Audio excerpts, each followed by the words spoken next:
morning. Thanks for joining us on the Press, the People's Program. I am Anyway Beniti. Yes, it's so nice to be here on the show. Happy that you were there. Hope you had a wonderful night rest. I hope the rains didn't disturb too much. I live in Abuja right now. I've noticed that there's been a lot of rains recently. We've not been having that much rain like we experienced last week and the week before. I don't know how it is in your area, your state, but this morning, as usual, we shall be bringing you our weather report. Last week, I was out of station because of health issues. I am so glad to be here. Thank God for health. All right, let's not waste too much time. Let's go straight on now to the weather report. And of course, if you're watching for the first time, after the weather report, we'll go straight onto the front pages of our papers. Then, of course, we'll bring in our guests. They are on their way. That's the report I got before I got on set. I'm expecting 2 guests. I hope we have a full house. All right, wherever you're watching, sit back, relax as we start the show proper. Okay, we're starting from Edo State this morning. The weather in Edo State, rainy conditions are expected sometime in the afternoon. Meanwhile, it is 78 degrees past 9 a.m. At 10 a.m., it will rise to 80 degrees. At 11, 82 degrees. At 12, 84 degrees. At 1 p.m., 85, rising to 86 at 2 p.m. Wind gusts are up to 9 miles per hour. Highest temperatures predicted at 86 degrees and lowest at 74. Today, we don't have Delta State. We don't have the weather report for Delta State. So we're moving straight on to Bayelsa, which is just next door to Delta State. Let's take a look at what the weather presents today.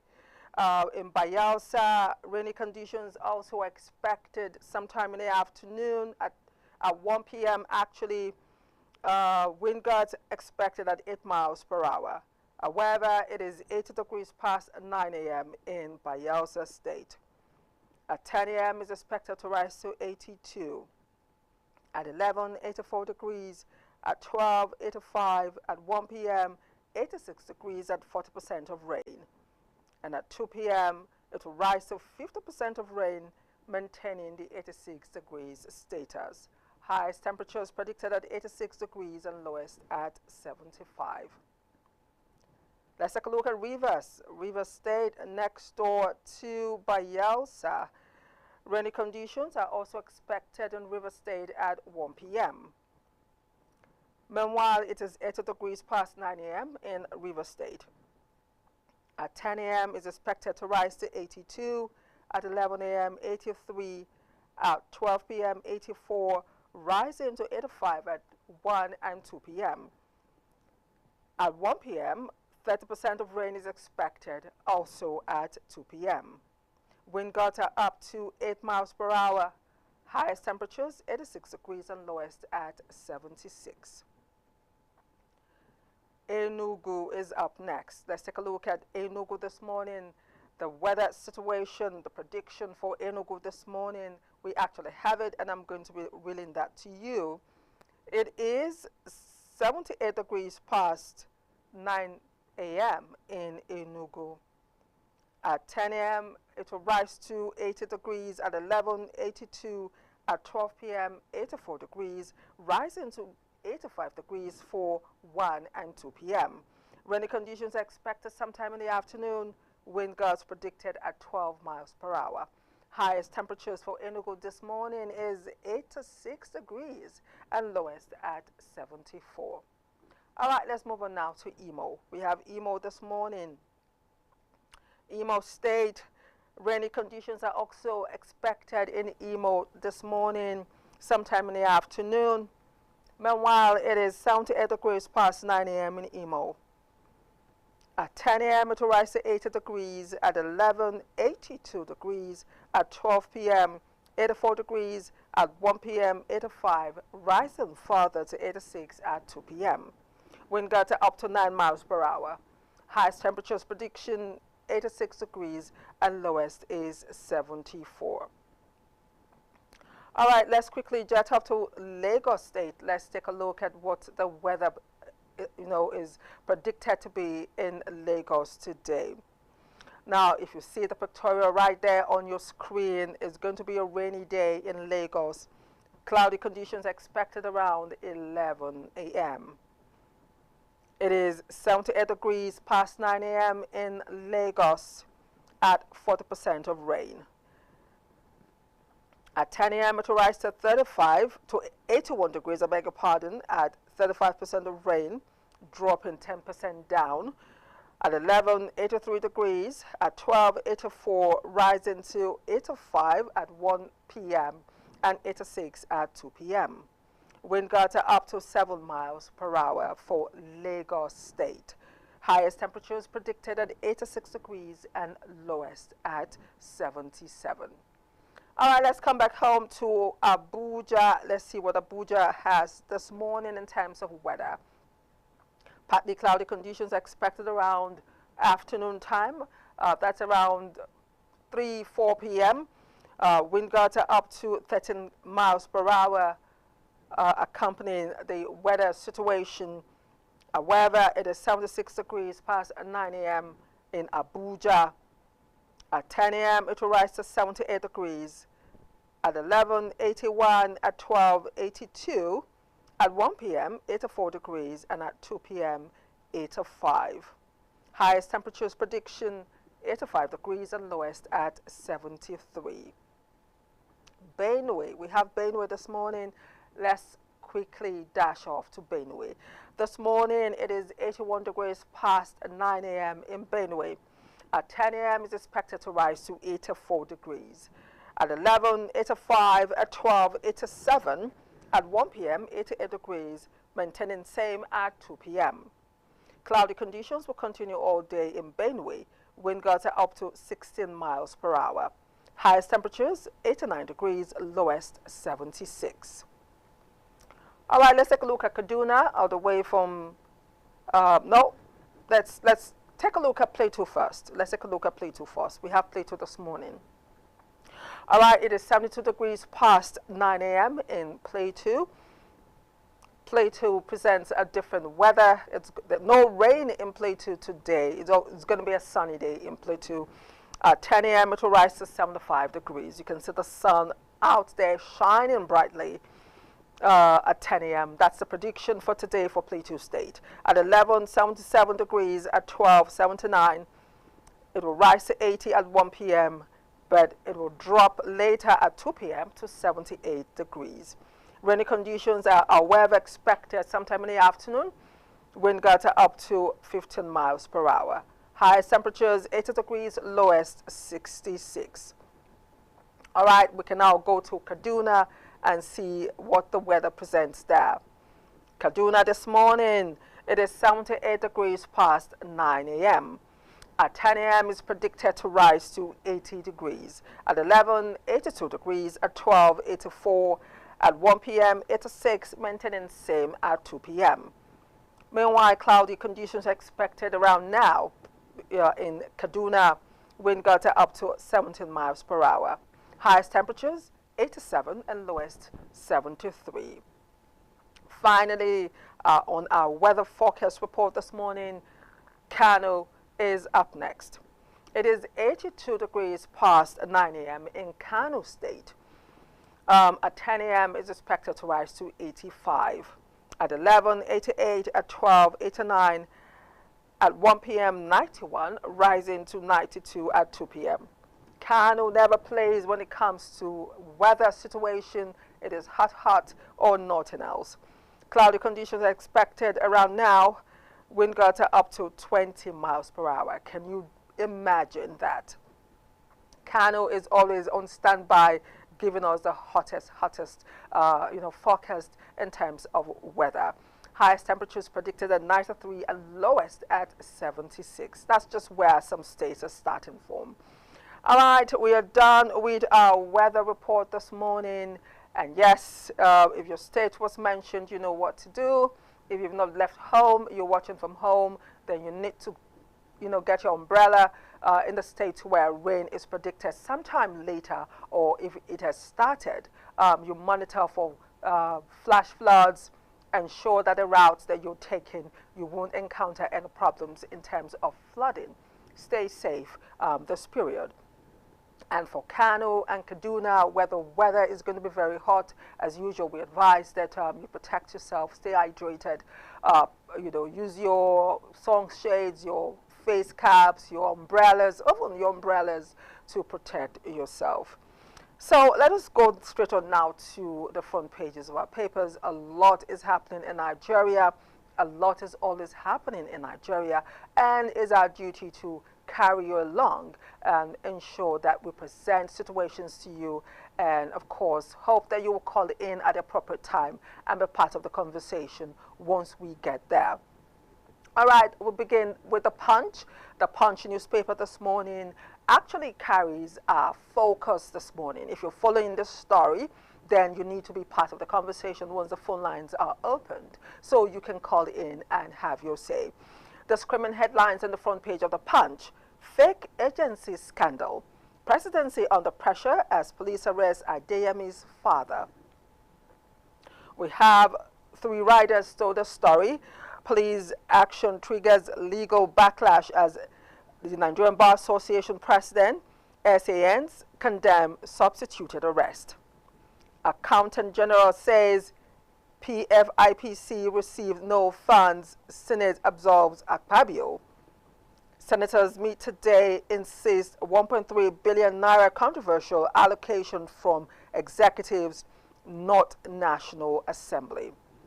Now, this controversy has raged on and on my spare time. I sit down and I ponder, wondering what is actually going on, how one man can actually swindle the Nigerian government, because that is the picture that is being painted.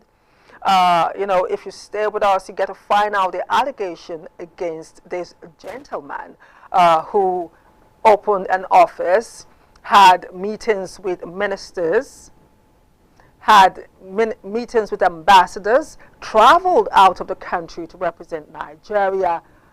In some cases, we heard that he found himself into the budget, the Nigerian budget, the national budget, but the federal government has denied any knowledge or link with this gentleman. We would, in our own little way, find a way to analyze the situation, as Nigerians. I know, of course, that this also has been a topic in the mouth of all Nigerians.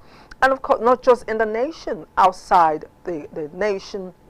People are wondering how this could happen, and we'll try to analyze the situation, especially the substitution of his father. His father was arrested yesterday, and that is against the law.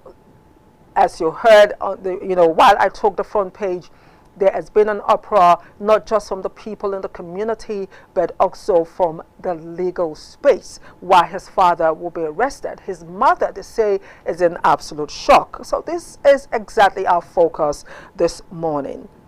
Now, above the mast, South Africa crisis, federal government extends evacuation, 270 more expected.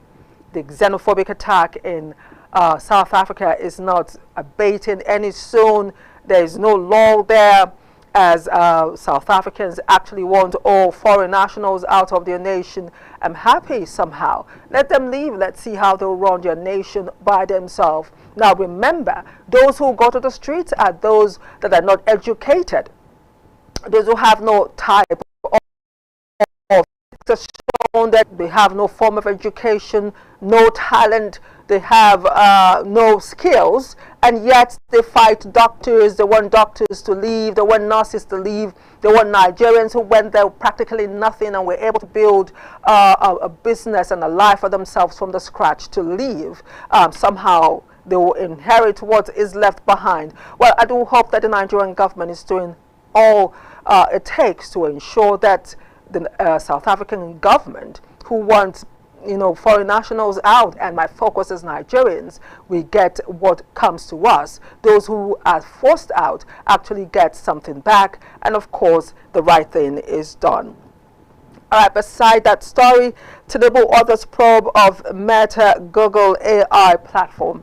Yes, indeed, that is very important also, because a lot of nations are also doing the same. Australia, the UK, if you follow the news, even in the United States, there have been issues with Meta, there have been issues with Google, spying, on users. And this particular one has to do with the media. We need answers, and we really appreciate the federal government taking time to actually do this. It is indeed needful. All right, 10 Kwara APC governorship aspirants protest against Abdul Razak. That's some politics. We follow political stories. Beside the mass, army vows to defeat foreign jihadists at borders. We don't want vows, we just want action. Then we will tell you that you're doing the right thing. We will clap for you. We will, roll out the drums. We will beat the drums. We will, fly the flag and say, yes, you're fighting jihadists at the borders. You're fighting insecurity. We are seeing results. We, the people, will be the ones to actually tell you, stop the vows, stop the promises. We don't want to hear promises anymore. What we want is action. We want to see physical action. We want to feel physical action. We want a situation where people will wake up and breathe a sigh of relief. Oh, I can now travel at night, because that's the best time I love to travel. People will go to their villages without hypertension. You get home and you're rushed to the hospital because you developed hypertension on your way on road going wherever you're going. We will tell you when we feel or see the results. All right, Shatima, Obasanjo, Gowon, others celebrate Army Day. Still on the front page of the Punch, marketers push 800 naira petrol, seek import licenses. Outrage as Russian strike kills Ukraine-based Nigerian medical students. That again is another pain in our hearts. The story broke yesterday, is actually heartbreaking. After all the effort, all the years, all the money, all the hope, all the dreams, the aspiration, her family, her friends, only for Nigeria to lose one of theirs on a foreign land. Too much coming on Nigerians in diaspora. All right, let's move on to the next paper this morning. Let's take a look at the Nigerian Tribune. We have the Nigerian Tribune this morning. The Nigerian Tribune this morning says federal government pushes for petrol price reduction. Riders, NMDPRA, FCCPC, Dangote Refinery, marketers, NATO, others meet. All right, above the mass, appeal court to yes, suit against the registration of ADC, accord 3 others today. Tenable others, FCCPC to probe Google, Meta, X, AI platforms over Nigerian media complaints. Away from that, 32 die in vehicle accidents in Kwara, Ogun, Kogi. That's a lot. That's a huge number. If you ask me, that's a huge number. Stiffer competition as domestic carriers embark on massive aircraft fleet expansion. All right, stiffer competition as domestic carriers embark on massive aircraft fleet expansion. As long as the expansion would reduce the high cost of traveling by air. I tell people that once upon a time, you walk into the Murtala Mohammed International Airport and let me tell you, you have conductors who ring the bell. Abuja, Lagos, Abuja, Lagos, Abuja, Lagos. You travel. Sometimes the plane is not even filled up. With your 7,000, you get your ticket and you are in Abuja. I paid 7,000 from Lagos to Abuja, and most of the time when I get there, the bells have been rung. People rush you to take their airlines. You get on the plane and sometimes you can actually count the people on the plane and you can still meet up your appointment in Abuja today. It is exclusive for the rich. Why should that be?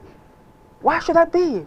In the giant of Africa, the greatest black nation in the world, and yet it has become a rich man's exclusive right to travel by air. If this will reduce the price, then they can go ahead. Standard is what we ask for, not stories. All right. Still on the Nigerian Tribune, Falana kicks as police arrest father of alleged fake PFIPCDG. And on health, ultra-processed foods are addictive like tobacco, researchers warn. All right, let's move on now to the Daily Times. We have the Daily Times this morning. The Daily Times, the screaming headlines on the Daily Times: end xenophobic attacks or face consequences.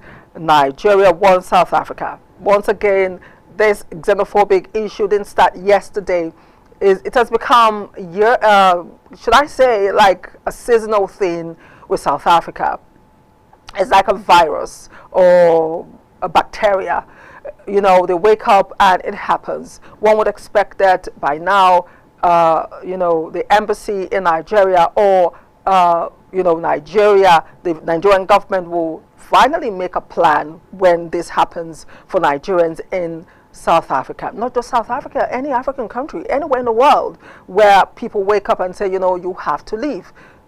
A concrete plan without headache, a concrete plan without confusion, a concrete plan that is built within an economic space that won't cause any issue. It happens, we jump into that plan that has been made for the future and results are gotten. And, you know, this continuous consequences, Nigeria, take it. Nigeria, take the consequences. Again, it's been too much. Every day you pick up the papers, oh, consequences, consequences. Please let the Nigerian government go into action and take the consequences. So we believe when we read things like that, it's not like we're reading between the lines. We don't need glasses to read these things and absorb them. We just know action will be taken. Lives have been lost, properties lost, people left everything in Africa. We're not talking about Russia or some other place or or Antarctica or something. Inside Africa. So please take the action. Let those consequences begin to roll out. We want to see them because the South Africans are not taking permission from anybody to do what they are doing. Okay, I'm getting emotional, right? All right. Okay, let's move on to other papers. Let's take a look at First Daily newspaper. We have First Daily newspaper this morning. The First Daily screaming headlines is the same as we've seen in other papers, but it made the front page on First Daily. Tinubu orders probe of Google Meta X over news content exploitation. Now, above that, just beside the Mars, there's a breaking story. Elumelu steps down as UBA group chair after 12 years. Yes, indeed, there is a new chair for the UBA. Elumelu has finally stepped down. I can imagine the next step for Elumelu, this icon of a man like Elumelu, the way we say it right here in Nigeria. Well, wish him all the best, and as we look forward to the next great thing that he will do. I know there's a great plan there. We'll be here to follow and, of course, let the world see. Court sets July 10th for Malami's 12 billion naira asset forfeiture verdict. 2027, INEC ICPC partners on corruption-free elections. Very, very good. Xenophobic attacks. Federal government wants Nigerians to leave South Africa. 15 killed, 17 injured in Kwara loan crash. Federal government, journalists, influencers must stop giving terrorists publicity. Really? Really? We give terrorists publicity? Oh, okay. So what would you say about the families whose brothers, husbands, children have been abducted or kidnapped? What do you say about that? We don't give, I don't think we're giving journalists publicity. We're only reporting the truth. There's a difference between the truth and fact. Nigerians must know that in this situation, we've come to discover that there's a difference between the truth and the fact. In terms of insecurity in Nigeria, that line needs to be, it needs to come together. There's a blur between the truth and the fact. Publicity, no. We're saying action must be taken, and that is what we demand. All right, let's move on now to the Daily Sun. The Daily Sun newspaper this morning. FCCPC investigates Google, Meta, others, big tech firms. You know, we already brought that to you. The xenophobic attack story is still on the front page of the Daily Sun. Xenophobia, Nans gives South African business interest 4 days to leave Nigeria. Now, these are the kind of consequences that I'm expecting. You know, these are the type of consequences I'm expecting. I don't know if the Nigerian government is waiting for students to go on the streets to protest. Now, they don't want to see protests. Now, if the Nigerian government do not want it to graduate to that, you understand, you feel me? We need to see those consequences legally that the federal government will take in terms of situations like this. It's too much. It's too much. Now, NANS has given an order for 4 days. Those are the type of things we want to see. Then we'll begin to break them down. There'll probably negotiations, probably a shift or a change. That is what we want to see. The order has been given by NANS. We do not want a situation where Nigerian students will now go on the streets. You know what will happen? The consequences that follows, then we'll begin to fight ourselves instead of facing South Africa and getting the results that we want. So we want to see those consequences by the federal government. Overness NANS has given the order for 4 days. All right. Editors hold 4th Jakonde lecture July 23rd. Federal government queries high petrol costs amid falling crude prices. Oyo's co-children abduction. Obi accuses Tinubu of not calling Makinde. Well, we don't have the details, but that is what the papers has revealed today. All right, let's move on to the Matrix. The Matrix newspaper. We have the Matrix this morning. The Matrix, PFIPC saga, the controversy deepens. Above the mass, Tinubu others, FCC, we already had that already. Petrol price also made the Matrix. UN hunger report, ADC blames APC for worsening food crisis. 2027, Obi can't govern Nigeria. He still believes in Biafra. Modu Sharif, politics. I wonder if anyone will have the liver. You know, when we're growing up, we tell you, you get the liver. And once the conversation gets to you get the liver, is either you push forward, you stand still, or you retreat. And that's the situation in the Nigerian political space. You can imagine Modu Sharif actually accusing Obi that he can't govern Nigeria because it has a sentiment of the Biafra spirit. Well, I don't know about that. All I know is politics is politics. All right, Portable. Nigerians misunderstood Remi Tinubu's message on Akara Con. I think they did too. But you know, when people are frustrated, Nigerians are frustrated. Nigerians are frustrated. People, they just wait. There are some who just wait by their phone and scroll, just waiting for the next controversy. You know, just waiting, and trust Nigerians. Once it drops, they run. See, they fly with it. They mutate it. They'll turn this message upside down and create what they want. And most times, believe me, is out of fun. Most times, situations like this fun, and we laugh. It dampens the, I mean, when the story broke with all the memes that came out of it and every other thing, the videos, the, what do you call it, the contents that came out of it, we're still reeling and laughing from them. There are people waiting for you to make your speech, and they run with it. They make money out of the mischief, and at the end of the day, everyone is happy. I agree totally with Portable that Nigerians misunderstood Remi Tinubu's direction, but again, we are still laughing. All right, the Daily Trust, we're almost done. We have just 2 papers. The Daily Trust this morning, the screaming headline, OAGF presidency defile over CBN account. How suspected robbers killed my father, son. 2027, APC to appease replaced aspirants. Protesting FCT teachers disrupt civil service promotion exams. All right, let's move on to our last paper, which is the Blueprint. The Blueprint this morning, Tinubu unveils tech-driven strategies to crush terrorism. We hail the president. We want to see it go beyond the front page of the papers, beyond any document to action. At the end of the day, action is what we want. All right, that is our front page this morning. I hope that my guests are here. Like I told you, I'm expecting 2 guests on the show this morning. We'll take a short break so I can take a little sip of water when we return the conversation. Stay with us.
Yes, welcome back. It is still the press. I'm glad to let you know that I have a full house right now as we take a look at fake agency scandal substituted arrest of Adeyemi's father, impact analysis. We're taking a look at that. That is our topic this morning. My house is full with my two guests, my two friends who made it to the show this morning. But before I do the introduction, let me take my analysis. So let's go.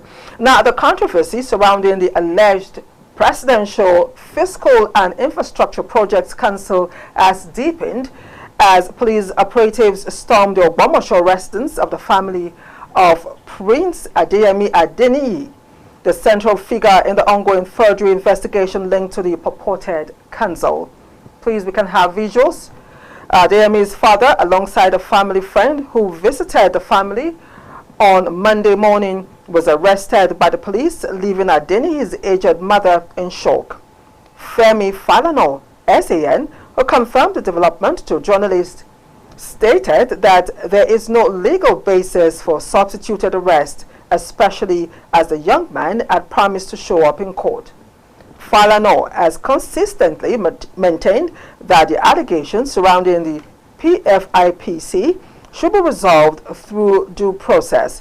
He recently argued that the presidency lacks the constitutional authority to clear anyone accused of wrongdoing, insisting that only the courts are empowered to determine criminal liability. The senior advocate has also warned against actions capable of creating the impression of intimidation or interference while the criminal proceedings remain before the court.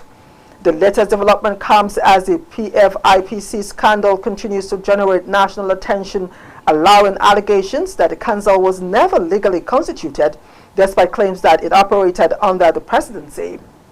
The controversy has resulted in criminal charges over alleged forgery, impersonation, and related offenses involving Adeyemi. The matter has come up in court on multiple occasions, with the prosecution filing charges while police investigations continue. Now, let us reel out some of the allegations. He created a fake government agency, allegedly secured office space, opened a CBN account. Police say it forged presidential documents, opened 34 bank accounts, and secured a CBN account. Hosted ambassadors. He appeared in the 2026 budget. He held meetings with ministers, wrote official letters to government agencies, requested diplomatic support from the Ministry of Foreign Affairs, and even represented Nigeria at international events, while presenting himself as the head of the council. The presidency has denied the agency ever existed and charged him with forgery and impersonation. All right, this is how the show will move today on the press. That is the direction and our focus this morning. Once again, we'll take a short break. When we return, the conversation. Stay with us.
Yes, thanks for staying with us as we're about to start our discussion this morning. I have friends in the house, faces that you know.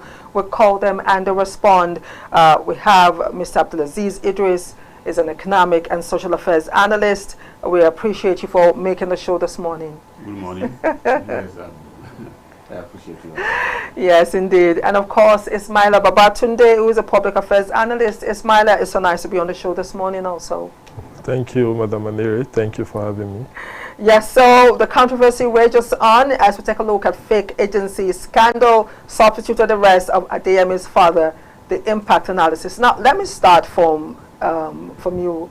You know, I just want to ask how it is possible for one person to actually be able to do all that Adeyemi did, and he actually got away with it, at least until it was exposed, with the federal government or the presidency denying having known about it. But from what we've seen, if I should reel out the allegation against this man, he actually created a fake government agency, opened an office at the ministry, he secured office space, opened CBN account 36 or thereabout. He forged presidential documents. He met with ministers, met with ambassadors, represented Nigeria on this particular allegation, as it were, and the federal government has come out to deny knowing anything about it. I'm just asking, how possible is that? Yeah, it's very possible. We are in Nigeria. It's very sad, really, for you to see something like this happening. But this is not the first time. This is not the first time. This is not the first time something like this had happened in Nigeria. It has happened before, and that's why you see today it is still happening. Adeyemi Matthew is one of the smartest guys around. He works with the Osun State governor before, but he was sacked because of his some kind of dubious way how he conducted things. That's why Governor Adeyemi sacked him last year, or last 2 years. Now, after he left Osun State, he just came into Abuja, sit down, design the architecture on how he found out there were some loopholes, some leakages, which he understood. He took advantage of it. Nigerian government operates a kind of system whereby it's not very, very much well scrutinized. That's why people like him, who are very, very much smart, can be able to go find a way how they can be able to penetrate. One thing with somebody who is smart, he knew how to be able to meet with people. These people are people of influence. Once you meet them, you talk to them as a politician, you give them smart mouths, you take the sweet mouth, you take the pictures of them. That's how he would trade it with another person again. I was with Vice President yesterday, today I was, if you remember, there was his picture with Vice President, with some other guests. He's behind the Vice President. There are some pictures he took with many prominent Nigerians. So in that case, you see, that's why he can be able to quickly penetrate and go and form this organization. How he was able to forge the presidential signature. You know, there's no legislation. For an organization like this to exist, there must be a legislation. Employment, budget, all these things require backing of legislation. But none of it have existed. That's to show you clearly that is fake. But don't be surprised, there are some other organizations like his. That some people sit down and make it and it works. That's how he went and used it. He used the architecture and now apply it and it works for him. Why I say it's not the first time. Let me give you an instance. In between 2017 and 2018, there was somebody in Lagos that police were able to apprehend. He's wearing police uniform and with a rank of commissioner of police. He's moving around, working exactly as a police. He has officers behind him, he has his inspector, he has everything with him. When they apprehended him, they were able to identify he wasn't. They caught him. He got arrested. When investigation go further, it didn't stand with only impersonation with uniform. No, this man built a police station inside Lagos, complete police station with DPO, with DCO, SP, prosecutors, everything was cell, was gone. He has been operating for years in Lagos. So if somebody can impersonate police, become a DPO, become a commissioner, and be operating as if it's legal, so what is there in Adeyemi Matthew to sit down and plan his work? That's how am I going to form this organization? He already understood that there were those loopholes. And he used it to his advantage. He used it, yeah, he took advantage of it. That's right. Oh my. Ismaila, you heard Idris give you some opening analysis. I really want your take on this. So honestly, it is I hope we don't wake up one morning and there's a parallel government somewhere.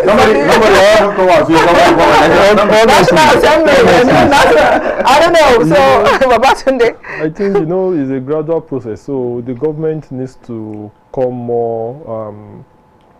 To do more accountability and transparency in whatever that they are doing, because the issue, the alleged Adeyemi issue, has brought a dent to our national image, both nationally and internationally. So the citizens are now doubting some government agencies and institutions. So it also has to do with the Nigerian due process. What is our due process? What is it like? What are the channels of validation, or what are the channels of validation that we could use to checkmate certain things? And it also has to do with institutional integrity. I believe, I could bet you today now, a director of a ministry does not have a direct access to the chief of staff to even make a confirmation, or to the office of the SGF that they want to find out that they receive a letter of sorts, and they want to find out the legitimacy of the letter, the authority who signed it. So how would they do that? So that comes down to the due process. So how do we do our checks and balances? Today, a lot of citizens don't even know how many agencies exist in their ministries. How many parastatals exist under, for example, some particular ministry, let's say works, for example, now. What are the agencies under it, and which of the offices? A lot of Nigerians don't even understand how it works, because if you look at our framework, if one government comes, is set up this, the next government comes, is scrap it, open another one. So there's a lot of confusion. Even that is, it's making Nigerians to be even confused. I just recently came back from Journey. On the road as I was coming, I was seeing a lot of different uniforms that I cannot even understand. Is this an officer? Is it if it's legal or not? Is it NDLA? Is it because you see some NDLA with kind of a brown clothes? Sometimes you see they are not on uniform, they just put on a red jacket. We are just confused, because we don't really know which agency is this, which agency is this. It's very difficult to differentiate. So in such a thing, it will be easier for some of these scrupulous elements to be able to filter themselves into the system.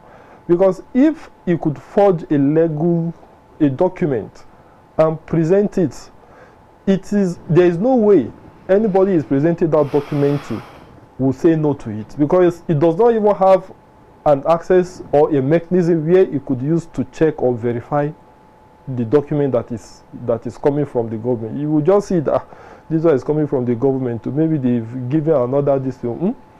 Let me quickly, and before they'll come and question me, they will just sign it and give it to him. So all those loopholes is what he has identified. And meanwhile, this guy is someone who has worked with the state government before. Maybe he has also worked with some government institution which we don't know. So he was able to understand how the government functions. So he was able to have an experience, then closing into that gap. Mind you, this guy also misrepresented the United Nations something in 2016, which the United Nations came to denounce him, meaning that this is not the first time he's been doing it. Probably he has been getting away with it due to our justice system the way it is, not properly following up. But I want to believe that this current administration should not let this one to swept under the carpet. They should do a proper scrutiny, do their due diligence, and ensure everybody that is culpable should be prosecuted.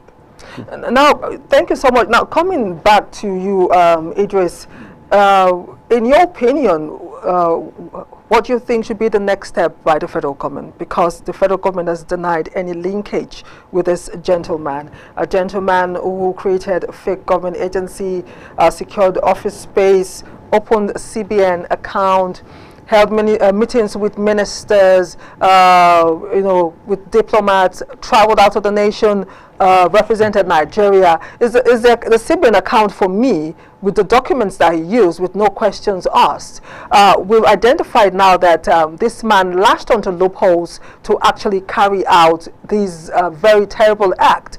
So what should be the next step now for the Nigerian government in terms of nipping, searching and making sure that agencies like this, fake agencies or unscrupulous elements in the system are fished out?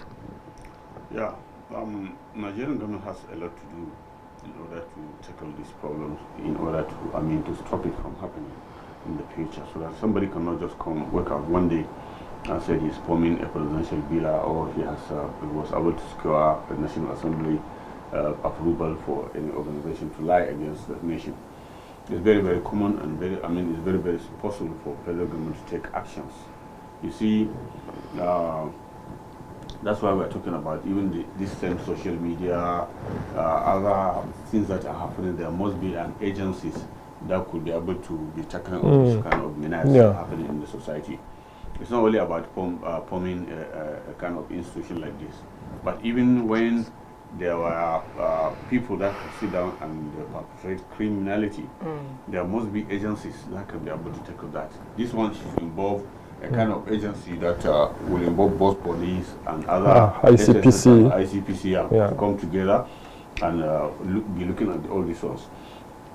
Any letter that somebody will now check it and say it is from presidency, that paper must have, if I could have suggested, any paper coming out of presidency must have a security identification, a security microchip that you have to scan it when it is brought to you. For example, bringing a kind of letter from to the office of secretary to the federation or head of service, CBN. That letter shouldn't be an ordinary. I know still Nigerians can be able to take it, but no matter what, it has to be a letter that you can scan. The way you can scan money and see fake and see which is not fake.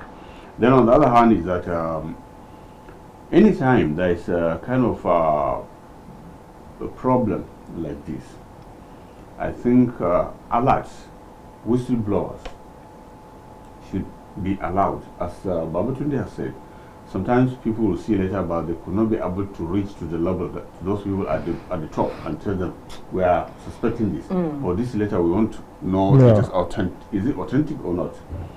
These are the problem with some of our leaders. Once they enter office, they cannot be reached. So even if you see something suspicious, you can hardly, as a staff, maybe you are within the lower level, you cannot be able to go and meet them. Or sometimes when you meet them, you ask questions, you'll be sent away. Yeah. You know, this kind of problem. Maybe this guy, all the letter he has been sending, there's a way he do it. It seems he used to give money. And Nigerians, they are very, very corrupt. Money for hand, back for grant kind of system. Without checking. Anything you bring in money, Nigerian will fall for it. Free to go. Yeah, I think that's what the guy, he understood how Nigerian system work. Once you can be able to give money, you can get away with things. So that's how he was able to secure all this kind, go to CBN, open an account. So I think Accountant General denied opening a CBN account. But one thing is for sure is that federal government should do the needful. There's a need, if ICPC in its own mandate has the ability to tackle such kind of problems, then it should be empowered more. More. Yeah.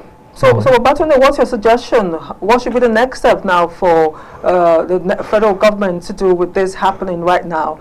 There should be accounts for other fake agencies, right? I was expecting by now the federal government should have released all the list of the agencies and the offices that has been set up so far, so that Nigerians will even know. So if there are anyone hiding under the cover, it will be exposed, so the citizen can actually pinpoint which one is a fake and which one is not. So aside from that, I think the government also need to close in gap really with all the loopholes. Or they should, is a learning phase. They should see this as a learning and see how they can strengthen and close the gap, so that there won't be anything that will be fueling some of this criminality within the system, because it's not only denting the image of Nigeria as a whole. Even personally, it ridicules our integrity a lot. And that is why in the international communities, Nigerians are not really being respected, because how can you represent Nigeria internationally, and whereas is a fake, is an imposter? So it's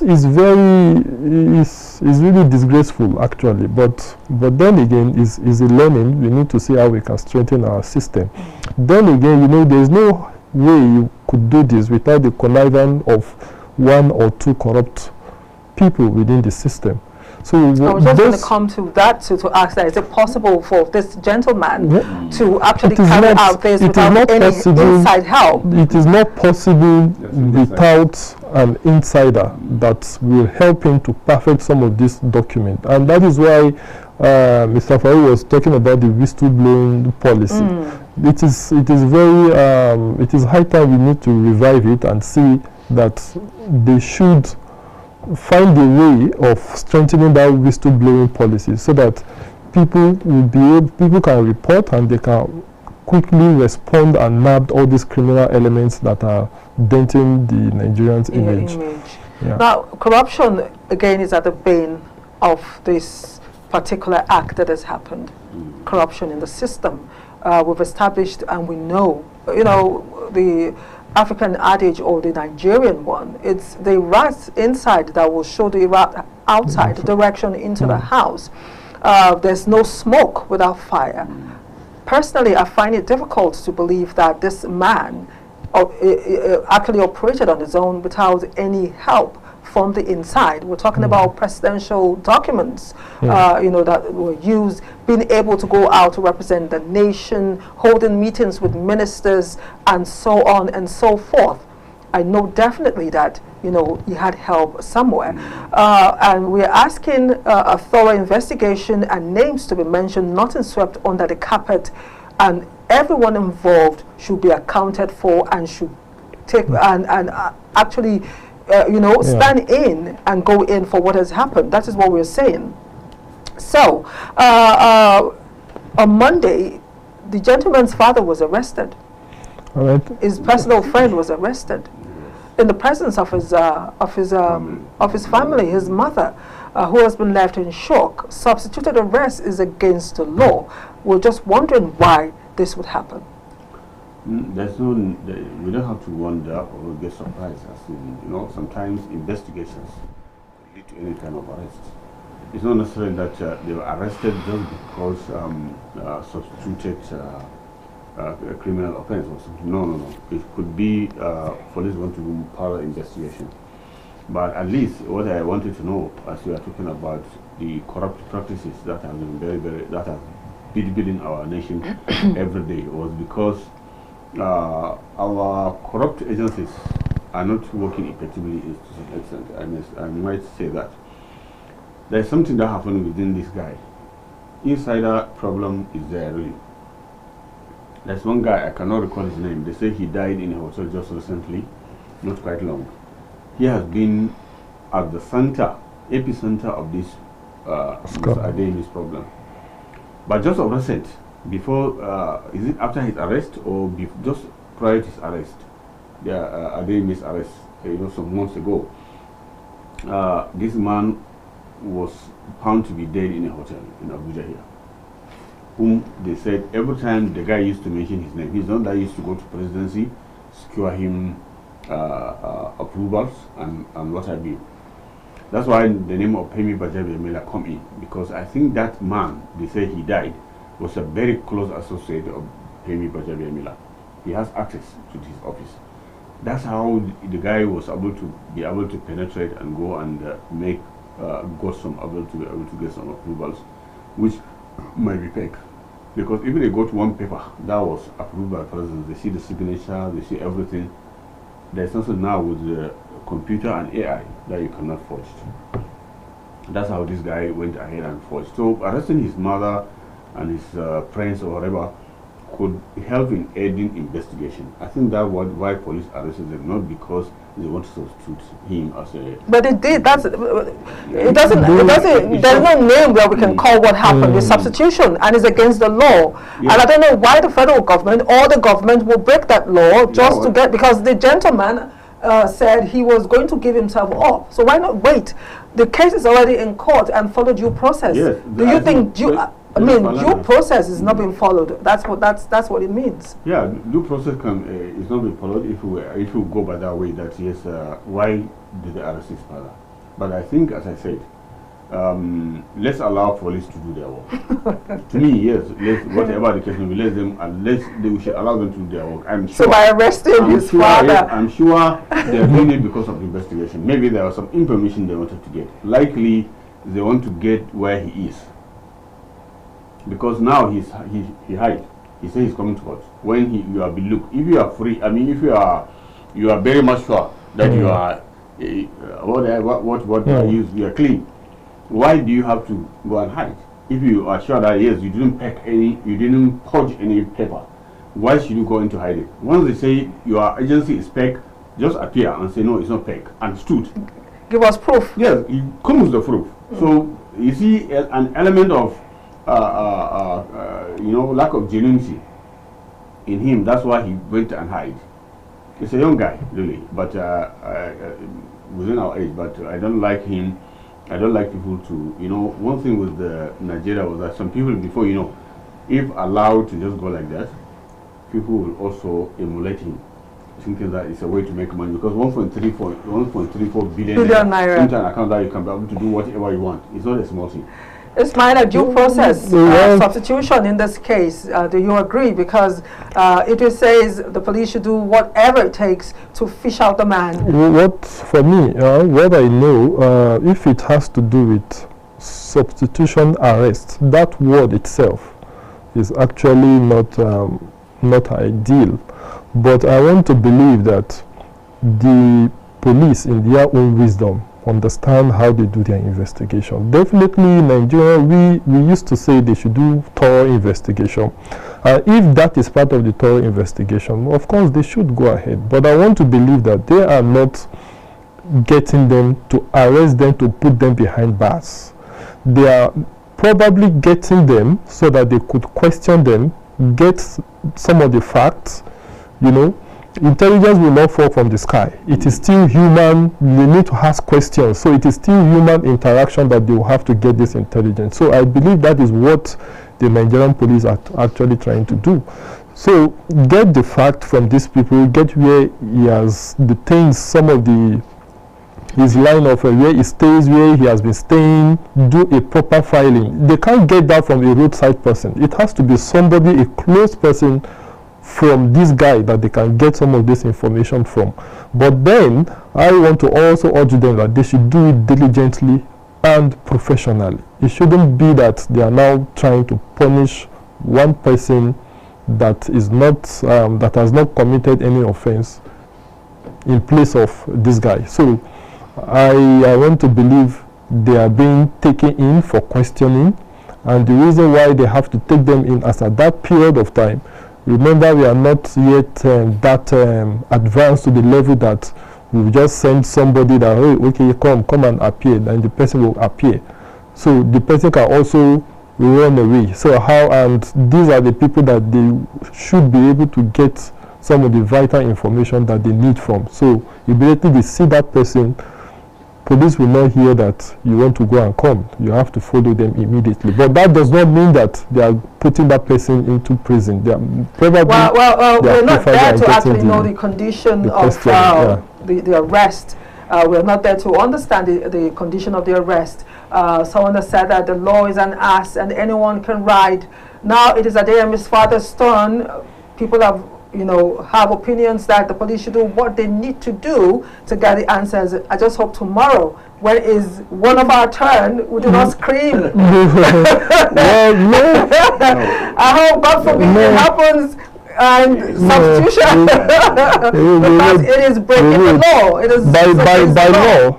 They can't detain somebody more than 24 hours, isn't it? So probably after their questioning, we are following up the development. So if they fail to agree with Nigerians, will raise alarm. What will happen if Matthew doesn't show up after the arrest of his father and his best friend or family members or whatever? What will happen?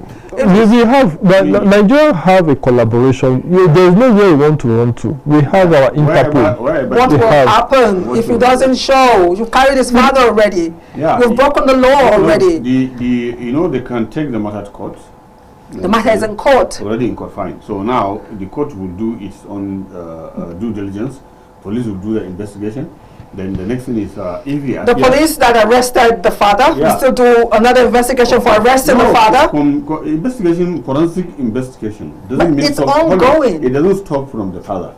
This man pick an agency. There must be the forensic investigation will reveal who are behind all this problem that has started. Well, a lot of people have said this arrest is the Mayoga at the top situation is what has happened here. Mayoga at the top is what is playing out, because there's no reason why, if investigations are ongoing, like Femi Falana has said, the presidency has no right to arrest anyone while investigation is ongoing. They don't have the purview to do that. So why has it happened in But this the thing instance? is, the guy is communicating with his lawyer. So he said in one of the this I saw on social media that his lawyer will be present at the court. So definitely he must have communicated with the lawyer. So the lawyer will be able to next. No, the lawyer will be able to provide one or two information at the court. They won't arrest the suspect. Then the other at the top also arrest the lawyer. We've seen it played out. Nnamdi Kanu's lawyer. I don't want to do the job of the Nigerian police, but I believe they know how they will go about their stuff and get things done. But I'm very much sure the guy will appear, no matter how. But he's going to jail. Because if it has been proven that all this he did was fake, he was able to pay Adeyemi and Miller's signature, say he has paid him 400 million. He has seek approval of the president and so on and so forth. That is a very grave allegation. And that should not be left unturned. Definitely he has to go to the now, not playing the devil's advocate. I keep using those words. I just want to ask, because big names also have been mentioned in this particular saga that is going on. Should Matthew be the only one that is being questioned at this time? What about the big names that have been mentioned? But Adeyemi's name is right in the middle of this saga, as it were. So what direction should that be? We are expecting that he too should be at the police station. Questions should be asked also. The names that have been dropped in connection with Matthew should also be on the spotlight. No. For as I was speaking to today, Femi Adeyemi is the chief of staff to the president of the federation, and his work, you understand, the president needs him to do his work, because maybe as now speaking, without him, president will be disturbed. Or with his name in the middle of, immersed in the middle of the scandal. The problem why I think Adeyemi shouldn't be disturbed at this point until when investigation come out, because there was suspicion, and that suspicion was that we are looking at likely opposition wanted to use that guy. That's why they penetrate and use that one, so that they can implicate both, not only the chief of staff, even the president. So if perhaps that's the aim, they send the guy to go dig down, do some things that will later come out and expose president, say the president has stolen money, or the chief of staff used the office of the presidency to be taking away billions of naira. That kind of problem. So definitely, Femi Adeyemi should be allowed to do his work. Then investigation, that's why I say forensic investigation need to be done. How did his letters pass through head of service, office of Secretary General of the Federation? All this need to be investigated. After investigation, then what about the outcome of the investigation? If that investigation implicated hand on hand Pemi Bajabemila, I think he doesn't. Nigeria not need even to tell him, and the President Bola to do. He knew that the best thing for him to do is to even resign, because he shouldn't be involved in this kind of scandals.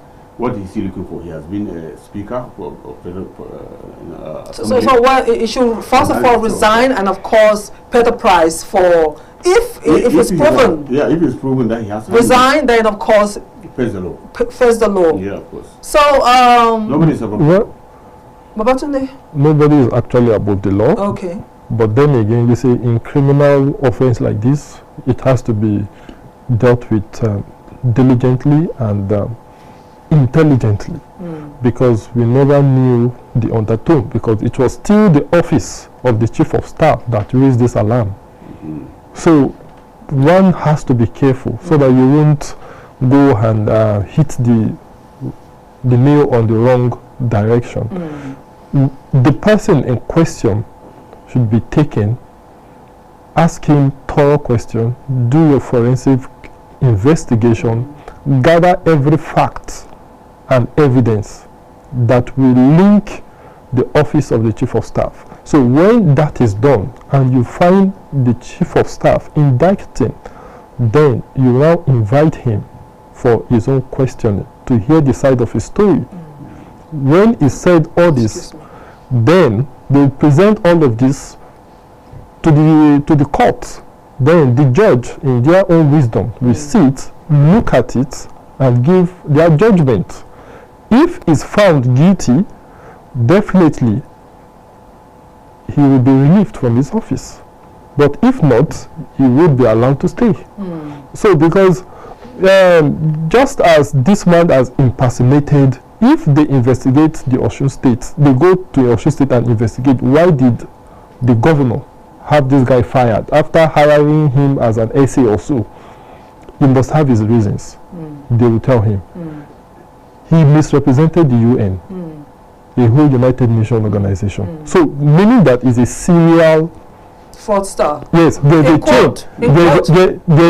an allegation. Investigations are on. So when you look at the dots, when you look at the dots, you know that there is a serial connection about this very guy in his footprint. So we can't just rush and say we want to nail the office of the chief of staff, because there is no written evidence. There's no. I believe if he has a solid evidence, that evidence should have been out by now, flying around. But all we just here to say is because you were just mentioning only that very particular name that he keeps mentioning. So that is why I think by the time the police do finish their investigation and they present their evidences in court, more revelation will be made. And by the time he also appears to clear his own name, to prove his innocence, we'll be able to read the lines and also see if it's actually right or wrong. We don't have much time. Idris, I'm coming back to you. This show is watched all over Nigeria. We have a very wide coverage. Your advice to the federal government with this unfolding saga on ground? Yeah, the advice I will give the federal government is that there's a need to check, to reorganize all the federal agencies and processes. A rejig, a total rejig. Yes, the total rejig. Find all the numbers that are available, publish it on the federal newspapers, dailies, and whatever, and also ensure that what are the authenticity of each and every organization, each and every process or agency need to be investigated, because with this that happened, it has exposed so many can of worms that we are yet to see in the future, because it seems that there could be some other ones maybe which some people formed and they were able to get through with it. Because for him to reach this level, definitely he has seen some people, or he has seen that there are others that were able to do it and scale through it without any trace.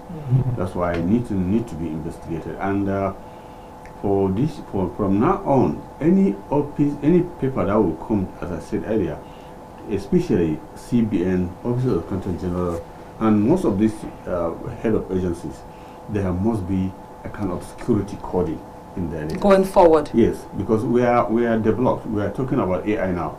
We are of course. in the 21st century. Such kind of patterns should have been happening some years back when computers. It's really strange that we're having such incidences. So really, people are incident right surprised. now. It's shocking. Yes, we are all in shock with this because it's not the time. 21st century is not 19th century. So, Babatunde, well, how we advice to the federal government, we don't have time at all. The federal government of Nigeria, we are now in the 5th industrial revolution where AI and artificial intelligence is taking over. So it is time for them to strengthen the process of communication, apply technology to validate, to even do some of their communication channels so that it won't even be from one person's hand to another person's hand. So all the agencies of government should have this interconnected electronic communication that digitally, that if a letter is coming out from the presidency and it is signed, they authenticate it from the presidency and send that communication directly to that particular agency that they want that letter to go. To reach. It shouldn't even go through the hands of a courier service to help do all of this. It just to ensure that accountability and transparency is followed. And okay, we don't have time. We've been told we have just 1 minute to go. My usual way, you have 30 seconds. We're going to share it in your dialect. Please speak to the people on what we'll discuss today. Abin da muka tattauna a yau shine wato kirkirar wata hukuma ta bogi da wani ɗan jihar Osun yayi mai suna Adeyemi Matthew. Mun samu labari can a baya ma ya aiki da gwamnan jihar Osun kuma ya kore shi domin yana da wannan ɗabi'ar. Ya je majalisar ɗinkin duniya kuma ya nuna cewa shi ne shugaban matasa wanda kuma an gano cewa ƙarya ne har sai da ta fito ta. Saboda haka mu daina tunanin cewa wai a gwamnatin tarayya ko Femi Bajabiamila yana da hannu a cikin wannan sabgar tukunna sai idan bincike ya tabbatar. Saboda haka mu bari tukunna a kammala bincike. Mun gode. Thank you so much, Babatunde. That's your camera there. Ẹ̀yin ọmọ Yorùbá, ẹ má jẹ́ ká bà ìlú wa jẹ́, ẹ jẹ́ ká jọ ká ṣe dáadáa. Ohun tó tọ́ àti tó yẹ oníkẹ́ jẹ́ ká máa ṣe. Ká má gba ọ̀nà ìbùrú, ká má fi bà orúkọ rere jẹ́. Ká dẹ̀ má bà orúkọ orílẹ̀-èdè wa jẹ́. Látàrí wípé nǹkan tí ò dáa tí ọ̀gbẹ́ni Adeyemi ṣe, nǹkan tó ń ba ìlú jẹ́ ni tó dẹ̀ mú ìtìjú bá ìlú. Ẹ jọ̀ọ́, ẹ̀yin ọmọ mi, ẹ̀yin ọmọ orílẹ̀-èdè Nàìjíríà, ẹ jọ̀ọ́, ẹ jẹ́ ká dópin ìwà àbàjẹ́. Tá a bá dẹ̀ rí ohun tó ń ṣẹlẹ̀, ẹ jẹ́ ká tètè fi tó àwọn agbófinró lọ́wọ́ sódà wọ́n á lè bá paná ẹ̀ fún wa. Ẹ ṣé o. Thank you so much. I appreciate my guest this morning, Mr. Abdulaziz Idris, Economic and Social Affairs Analyst. I appreciate you for finding time again. And of course, Ismaila Babatunde, he's a Public Affairs Analyst. Thank you so much for finding time from a very schedule to be on the show. That's the show this morning. We appreciate you for watching the show. Nigeria is the only place we call home. A great nation, great people, the place where two rivers meet. The people shall be great. We're indeed great. We have the great DNA running in our blood. We should not do anything to tarnish that which God has freely given to us. Enjoy the rest of your day. I am Anywhere Beniti signing out.